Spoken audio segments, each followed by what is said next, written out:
Hi friends, welcome back to my channel. இன்றைக்கி நம்ம பார்க்கறது ஒரு குவிக்கான ஈவினிங் ஸ்நாக் அவல் வச்சு எப்படி செய்கிறதுன்னு பார்க்கலாம். அதாவது போஹா கிரன்ச்சி க்யூப்ஸ்.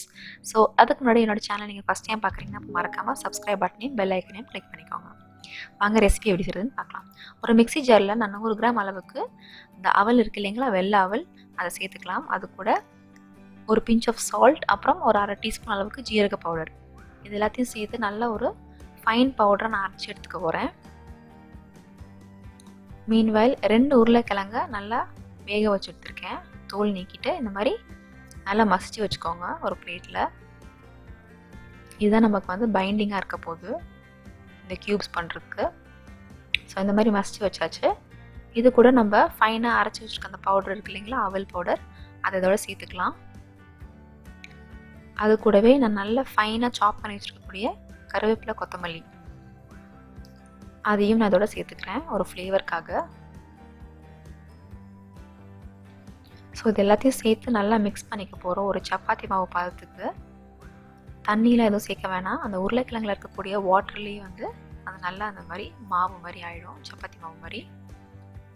அந்த அவல் நல்லா அந்த வாட்டரில் அப்சர்வ் ஆகி இந்த மாதிரி ஒரு டோ கன்சிஸ்டன்சிக்கு வந்துடும். பார்த்திங்கன்னா அந்த மாதிரி இருக்கணும். இதை வந்து நம்ம ஒரு ஃப்ளாட் பண்ணி க்யூப்ஸ் மாதிரி கட் பண்ணி எடுத்துக்க போகிறோம்.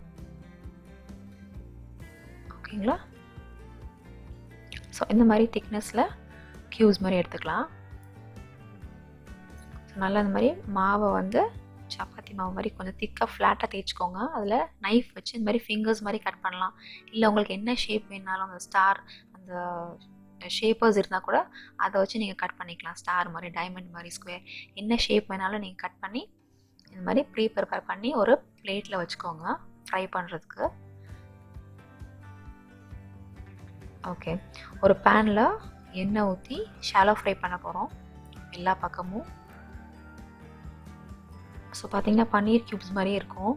இது ஃப்ரை பண்ணி எடுத்துக்கிட்டிங்கன்னா வெளியே வந்து நல்லா க்ரன்ச்சியாக இருக்கும், உள்ளே சாஃப்டாக இருக்கும். ஒரு டிஃப்ரெண்ட்டான ஈவினிங் ஸ்நாக்காக இருக்கும்.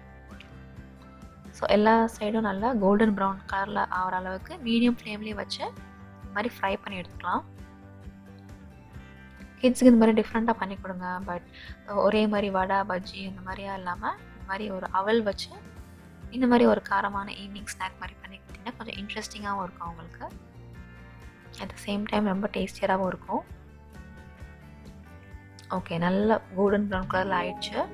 ஸோ இதை வந்து நான் ஒரு பிளேட்டில் ட்ரான்ஸ்ஃபர் பண்ணி வச்சுக்க போகிறேன். இது கூட நீங்கள் ஒரு மின்ட் சட்னியோ இல்லைனா ஒரு டொமேட்டோ கெச்சப்போ வந்து கூட சர்வ் பண்ணிங்கன்னா ரொம்ப நல்லாயிருக்கும். ஹாட்டாக ஒரு நல்ல ஒரு க்ரன்ச்சி ஈவினிங் ஸ்நாக். கண்டிப்பாக நீங்கள் ட்ரை பண்ணி பாருங்கள். பிடிச்சதை லைக் பண்ணுங்கள், கீழே உங்கள் கமெண்ட்ஸை எனக்கு சொல்லுங்கள், அண்ட் மறக்காமல் சப்ஸ்கிரைப் பண்ணுங்கள். தேங்க்ஸ் ஃபார் வாட்சிங்.